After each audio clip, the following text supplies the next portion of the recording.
Oh, good morning. This is the last day of lectures and presentations, and then we'll have a wrap-up and talk about the future of COPA a little bit, and we're going to try to carpool for those that are sticking around to go down to Baylor University, to the Pogue Library, which has a great collection of JFK research materials. Penn Jones and Armstrong, other people have their materials there. You'll hear more about it this morning from Ben Rogers, but we're hoping to carpool down there and visit the library for a couple hours, come back up. Tomorrow, if you're still in town, we're doing our usual moment of silence on the grassy knoll, 12:30, and we're on what's now the 47th anniversary. And I have one person that's needing a ride to the airport today if somebody's both flying out and driving out to the airport, or has a ride to the airport. So if you know somebody can give someone a ride, let me know. This morning we have Greg Burnham first, and he wrote to me and asked if he could present, sent me some of his work, and he's working on the National Security Action Memorandums 263 and 273. He was born in San Diego, California in 1957. His father worked for both Truman and Eisenhower while they were sitting presidents. And in 1963, my family attended this is a quote from him, in 1963, my family attended the services for JFK, including walking past his coffin as he lay in state in the Capitol's rotunda. The mood in Washington was extremely somber that weekend, to say the least, and it made a lasting impact on me. I began seriously questioning the official version in high school, and by the time I was in college, I'd become convinced that the Warren Report was nonsense and that the House Select Committee on Assassinations was barely any better. The two most important subjects of his primary research and best sources of information were the late Colonel Fletcher Prouty, U.S. Air Force, and the late Jerry Patrick Hemming. Burnham is a founding member, and that's in quotes, I don't know why, of Rich De La Rosa's JFK Research Assassination Forum, and he appeared in the Guilty Men episode of the Men Who Killed Kennedy program for the History Channel, and he also appeared in the exhumation of Lee Harvey Oswald, the Norton Report on Discovery Channel, and in infamous grave sites on the Travel Channel regarding the burial of Oswald. Burnham also appeared as an expert on the military documentation in a documentary about the final disposition of JFK's casket, which was aired in 1999, concerning its having been dumped in the ocean in 1966. So this is Greg Burnham. Thanks, John. Thank you. Good morning, everybody. Thanks for being here. I'm really glad to be here. It's nice to know that there's still interest in the subject. My own personal motivation for wanting to keep talking about this mostly has to do with truth-seeking and hopefully some corrections to history. Before I came, some well-known researchers, people that I respect a lot, we were mentioning this earlier, had said to me, well, don't you think that National Security Action Memorandums 263 and 273 have been thoroughly covered already in the past after the movie JFK, among other things? And I said, I don't think that they have. And sure enough, we get here to town, one of the first things that happens is people start asking me about these documents. Are you sure Kennedy was pulling out of Vietnam? So I think it is something that maybe we still do need to talk about a little bit more. So anyway, to kind of move on to the chase, we're going to talk about Vietnam policy. We're going to talk about specifically the 1963 era, although this goes back many years. Vietnam started for us in 1945, for those of you who are not aware of that. But let's just go back to the early 60s. I'm going to speak a little bit quickly because there's not a lot of time, and I want to leave some time for some questions. Anybody here okay? Okay, thank you. A couple of things I want to mention is exactly when JFK decided that our involvement in Vietnam is really an unknown, okay? So I'm not going to try to go back and nail exactly when he came to that conclusion because I don't think that we can get there from here. But what we can establish is some timelines of the fact that he really had come to that conclusion, and we can establish some of the landmarks that indicate that. One early landmark, and depending on how you look at it, but an early one in 1963 happens to come from a very unique source. It's an individual named Marjorie Alice Cooley Judge, who just happens to be John's mother. He knows her whole name. This is a researcher. And John's mother worked for 30 years in the Pentagon, from 1943 to 1973. But by 1963, she'd already been there for 20 years. She retired at GS-13 in 73, one of the highest paid women in the Pentagon. Her job was a manpower analyst. She worked directly for the Deputy Chief of Staff for Personnel. Her job was to project 5 years into the future what was going to be needed for call-ups for draft, right? Attrition numbers for different wars that we were in. So she needed to nail these numbers, and she was expected to be very, very, very close. In the 20 years previous to 1963, she had never, ever been told to change her projections, not even one time in 20 years. But in April of 63, she got an order that came from the president that said change the projections. And those projections were consistent with a complete withdrawal from Vietnam by the end of 64, not 65, 64. The documents I'm going to show you are going to focus on 65 for the most part. But it's important to note that Kennedy wanted out by the end of 64. This is not the only source. We have numerous sources, including Fletcher Prouty, okay? Prouty makes a distinction that Kennedy said all personnel out by the end of 65. But apparently, in Vietnam at that time, for most of us, people don't realize there were 16,500 approximate Americans there. The majority of those were connected to the Central Intelligence Agency, no matter what uniform they looked like they were wearing. So if in 64 he wanted all troops out, that may be what we're talking about here. The remainder of the personnel are ordered out by the end of 65. Okay? To backtrack a little bit so people know where this all came from, on September 6th, 63, two gentlemen were deployed by Kennedy to go to Southeast Asia to take a tour of Vietnam, to a fact-finding mission, two men. One guy was Major General Victor Krulak, who was known as Brute, U.S. Marine Corps. And the other gentleman was a guy named Joseph Mendenhall, who was a senior Foreign Service officer. They both went to Vietnam for 4 days, fact-finding whirlwind mission. When they came back, Kennedy made after hearing the report, he made a comment, you guys both visited the same country, didn't you? Because that's how opposite their reports were. So Mendenhall was very pessimistic about it. Krulak, on the other hand, was very optimistic. He said the war effort was going well and we should be able to get out. Based on what we know from April of 64 and 63 and other things, if we assume for the sake of this conversation that Kennedy at that stage was definitely committed to getting out of Vietnam, for the sake of conversation, we know that he kind of disregarded Mendenhall's analysis and he kind of went with the Krulak analysis. Kennedy wasn't a dumb guy. Okay? He knew that he was going to have a lot of trouble with the hawks in the Pentagon, with the hawks even in the White House and the State Department, and the Central Intelligence Agency, among others. So one of the things that was necessary is for him to get a recommendation from his military that he could approve in order to get out. That's the way, politically, to make it look better. So he doesn't look like such a dove. Like he's not easy on communists. After all, it came from his top brass. So he can't really go on this report from Mendenhall and Krulak because they're at odds. So what does he do instead? He tasks the two top people, right? Defense Secretary McNamara and the Chairman of the Joint Chiefs of Staff, Taylor. And he sends them off to Vietnam for a fact-finding mission. And they spend some time there.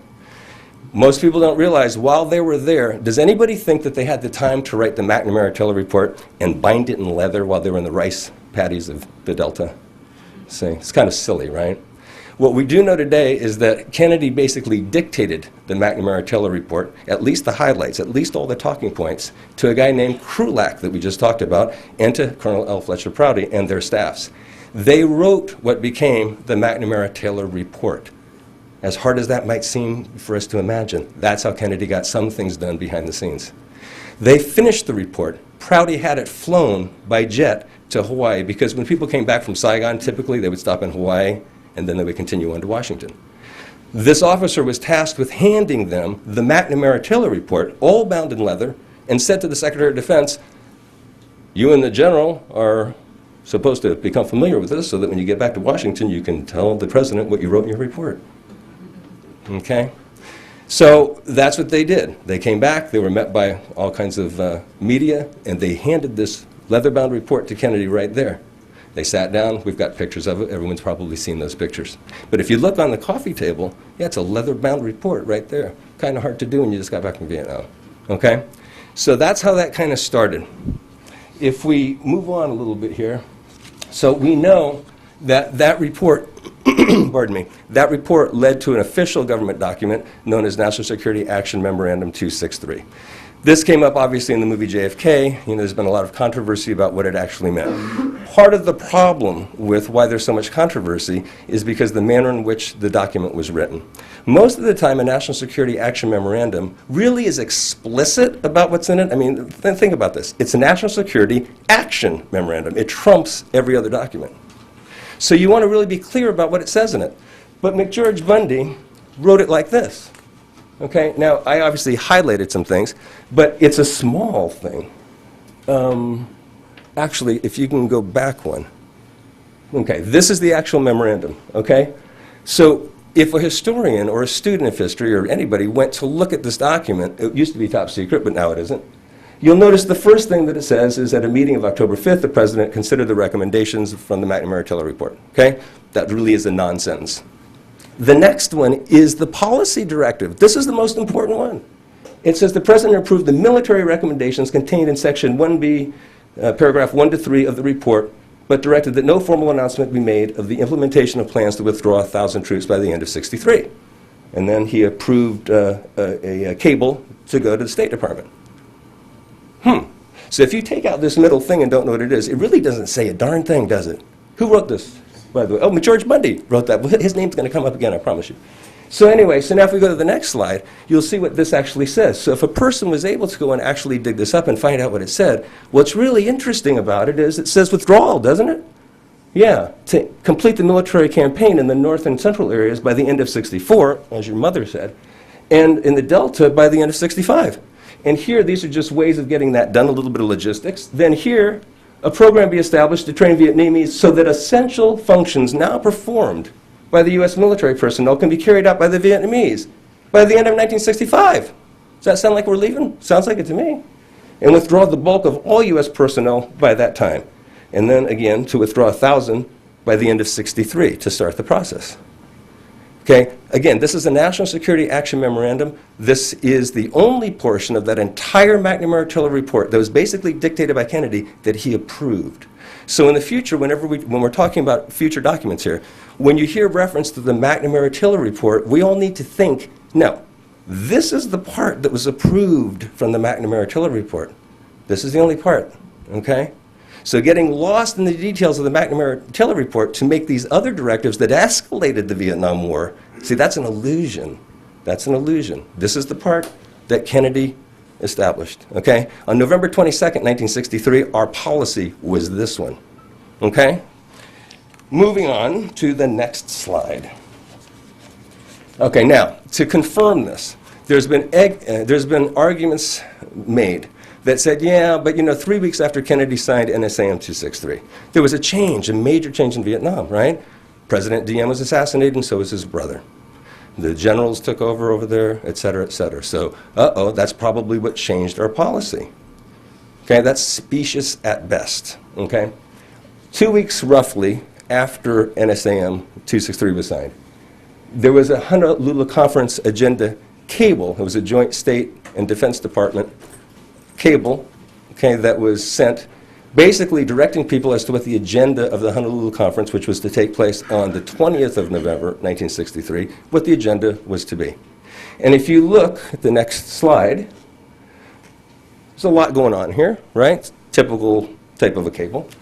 But right here, military is the number 2 item. If we go to the next slide, again, when you hear McNamara-Taylor mission or report, remember, it's not the whole thing. It's the part the President approved. And if you look at here, it says, number 2, military, including report on progress and accomplishment of tasks assigned as a result of the McNamara-Taylor mission. Well, the tasks assigned had to do with what? Well, the logistics of withdrawing from Vietnam. We had 16,500 people there that we had to get out in a relatively short period of time without disrupting the country unnecessarily. And down here, D, outline in terms of force, timing, and number involved the projected program for reduction of U.S. military forces by the end of '65. Okay, so this happened 2 weeks after the Diem brothers were assassinated. So apparently at this juncture, Kennedy wasn't second-guessing himself. He wasn't sending his people out there to say, you know what, maybe I made a goof. And the other part is this, does anybody really think that Kennedy was in the dark? That the Diems were going to be overthrown? I think everybody knows that. Whether they were to be assassinated, that's the question. But there's other ways in places that things happen. So there's no question that the people in the State Department and in the White House, including McGeorge Bundy, everyone was aware that there was a high probability that the DMs would be replaced no matter how that happened. So it was part of his plan going in when he signed NSAM 263, in my opinion anyway, with or without the DMs, that this is what our policy was going to be. And I think this kind of tends to support that. Okay? You go to the next slide. That's just the rest of that cable. None of it has to do with military. This is like the plans on who's going to get on what plane and things like that. So again, as of, interesting, today's the anniversary, right? It's the 21st. I don't mean of the assassination. It's the 21st of an important document, though. So 47 years ago today. We know on the 21st of November, 263 was in full force. We know that it was total withdrawal. We also know that there was a document called NSAM 273. There's a draft of it, and that's the one I'm going to focus on. Okay, I want to thank people like Peter Dale Scott, James Galbraith. I mean, they've done some outstanding work on NSAM 273, the final version. Okay, and I recommend them highly. But what I want to focus on myself is the draft of the document, because the draft happened the day before the assassination, November 21st, 63. And if you recall, it was the central object at that time of the U.S. government to withdraw from Vietnam. Okay? If you go to the next slide. And this is just the first page of the draft of the document in text, so you can kind of see it. And if you can go back again, real quick. Okay, and I just want to point one thing out, and we'll get to this again more, but right there it says, the test of all decisions and U.S. actions in this area should be the effectiveness of their contribution to this purpose. You can move on to the next one. See, because if you didn't read the rest of that, you kind of think, right, unit to withdrawal. Right? On the 21st of November, Kennedy was alive. That was his last orders. But the first sentence of the document, very first, says this. The President has reviewed the discussions in South Vietnam which occurred in Honolulu and has discussed the matter further with Ambassador Lodge. Well, gee, this is the 21st of November, folks. He was in Texas. I mean, he flew on Air Force One with Jackie on the 20th.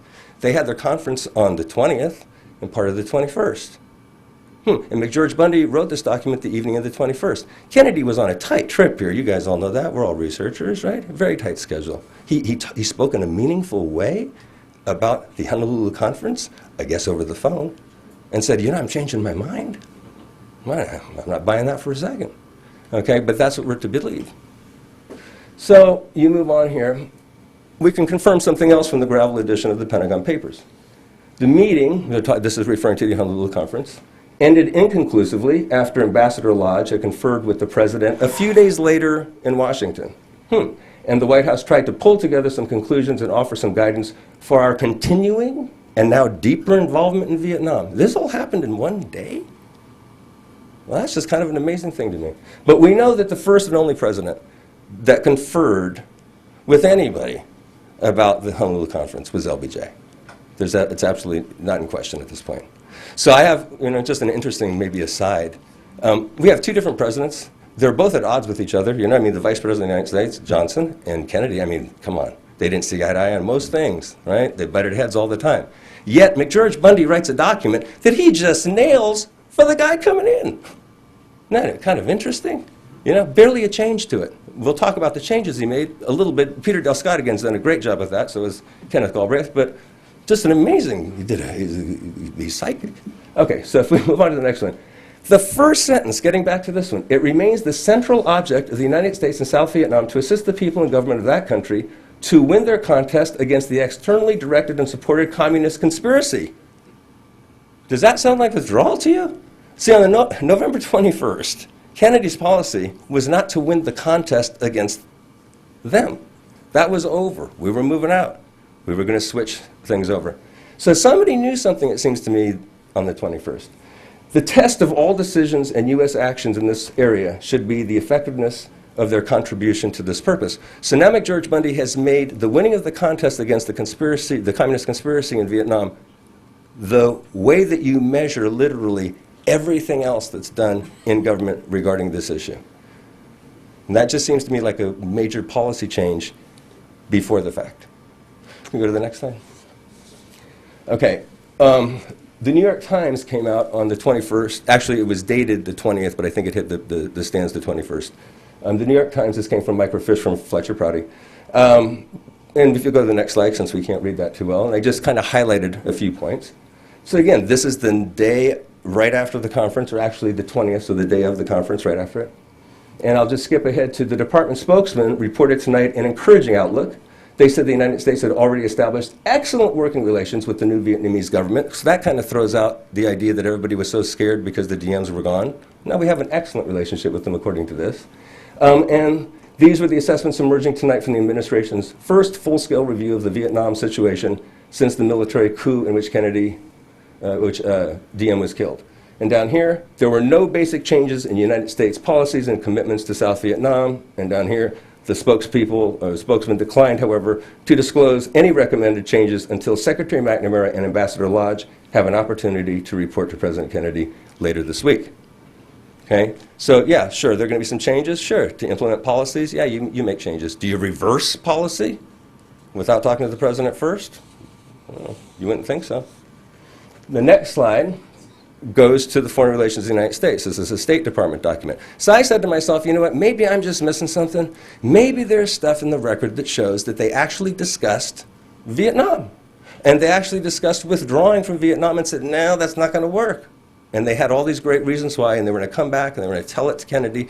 And McGeorge Bundy wrote 273 with such confidence that he knew Kennedy was going to sign something that we all know Kennedy never would have signed, but the force of those conferences changed his mind too. Okay, what if that was the case? So you try to find the notes from the Honolulu conference, kind of hard to do. If you get to the Foreign Relations of the United States version, right, which is, there's only 3 paragraphs, by the way. There's 16 pages memorialized there. 16 pages in the Foreign Relations of the United States.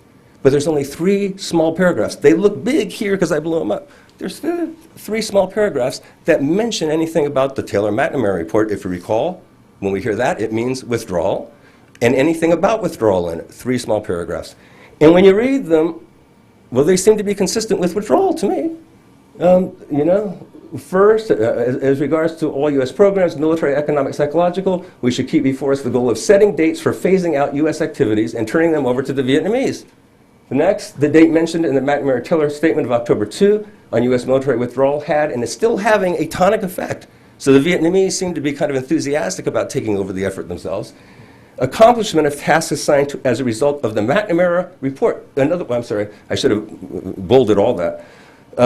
Prospects and measures proposed by country team for improved prosecution of the war under the new government, including progress and accomplishments of tasks assigned as a result of the McNamara-Taylor mission.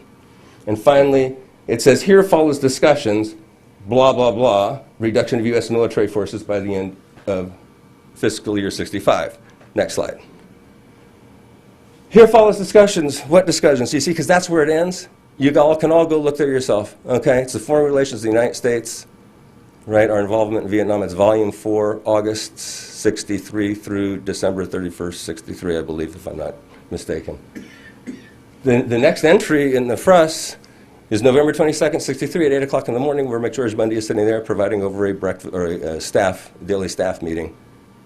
And he's commenting about how nice it was to go to Honolulu and how great it was to have, you know, these accommodations and blah, blah, blah, blah, blah. So we don't know what discussions followed that could have possibly led to NSAM 273 and us being now totally committed to winning the contest against the conspiracy as opposed to the withdrawal, because we know on the 21st the policy of the President of the United States in this country was withdrawal. It had nothing to do with what McGeorge Bundy wrote in that document.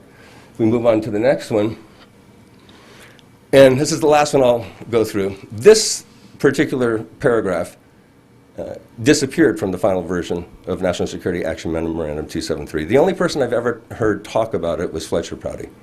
And the significance of it, you know, I think everybody kind of has to make their own mind up if it has significance or if it doesn't, you know.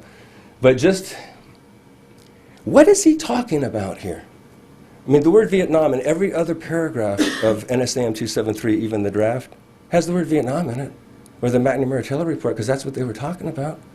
See, and I just don't understand what he's talking about. Prouty didn't either, and he says it was a really important part of it. In fact, Prouty said this was, the draft was circulated throughout the government on the planes on their way back from the Honolulu conference, and also the cabinet on their way to Tokyo, on their way to Japan for their economic summit. You know, we have notes from McGeorge Bundy to his brother Bill Bundy, and making sure he talks to Secretary McNamara and all these other folks. So it's almost like there's everybody prepare for something, because it's the highest importance that the United States government avoid either the appearance or the reality of public recrimination from one part of it against another. For what? For what? We had secret meetings in Hawaii that nobody knows about, and I better write this down? What? What? And the president expects that all senior officers of the government will take energetic steps to ensure that they and their subordinates go out of their way to maintain and to defend the unity of the United States government both here and in the field. Gee, it sounds like we're going to have a coup d'etat. Sounds like to me. Now, that's just my interpretation. Maybe it didn't mean that at all. But I can't, they say, Occam's razor, right? Simple explanation, preferable to the more complex, as long as it's adequate to the evidence. My dad used to say, if it looks like a duck, walks like a duck, and quacks like a duck, it's a duck. I'm not sure if this is a duck or not, but that's my presentation. Thank you so much for your attention.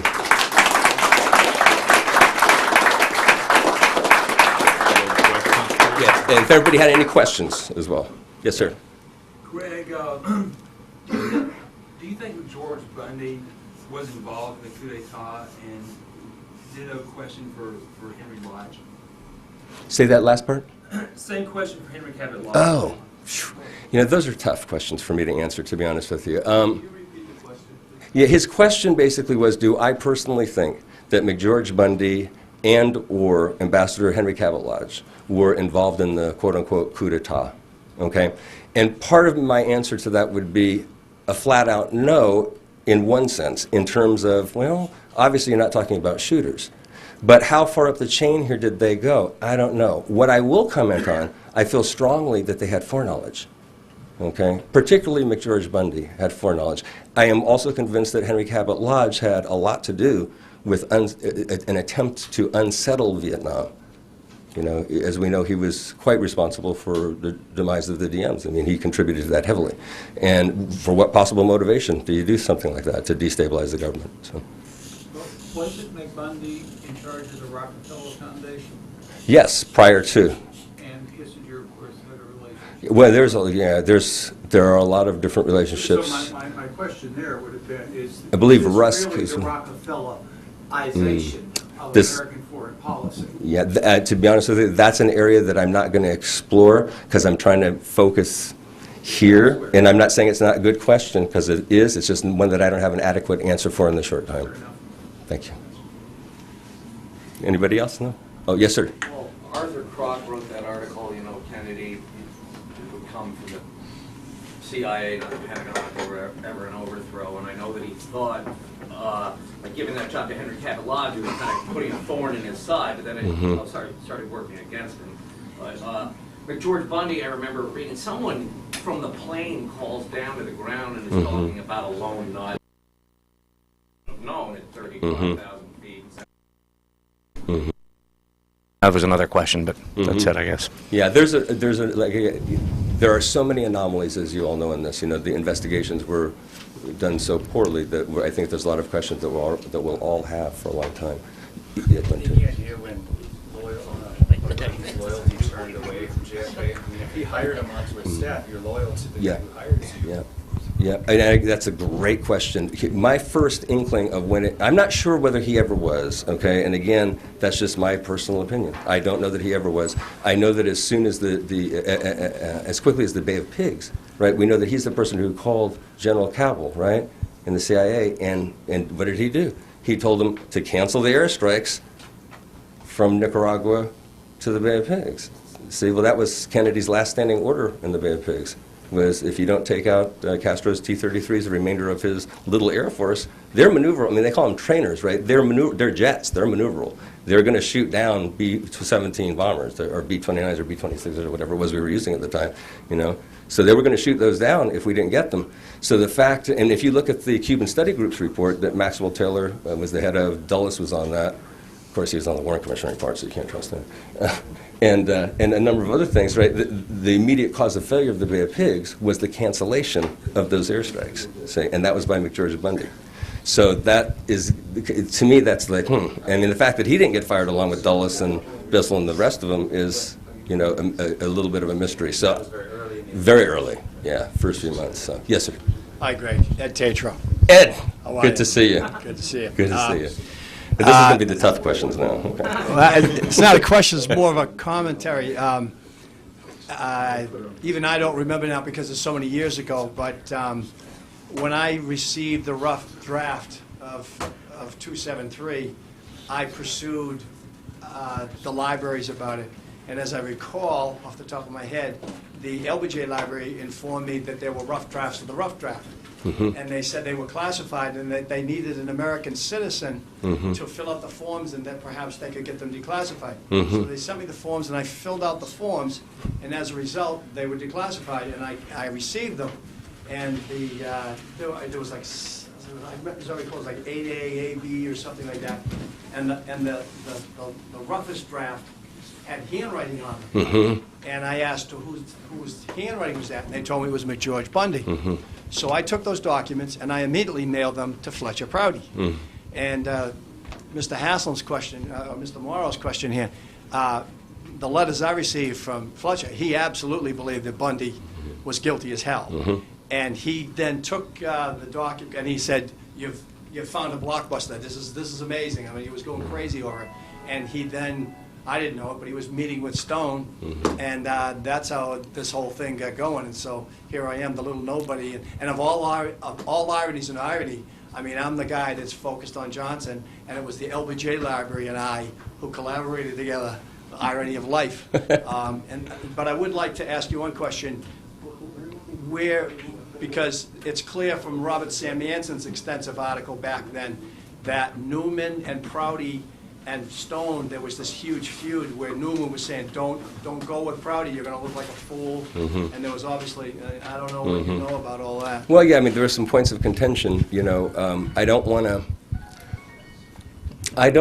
to say what Fletcher told me about his opinions on that, okay? And the reason is the man's passed away, and I would rather him be able to say specifically what he said, you know, and defend whatever that might be.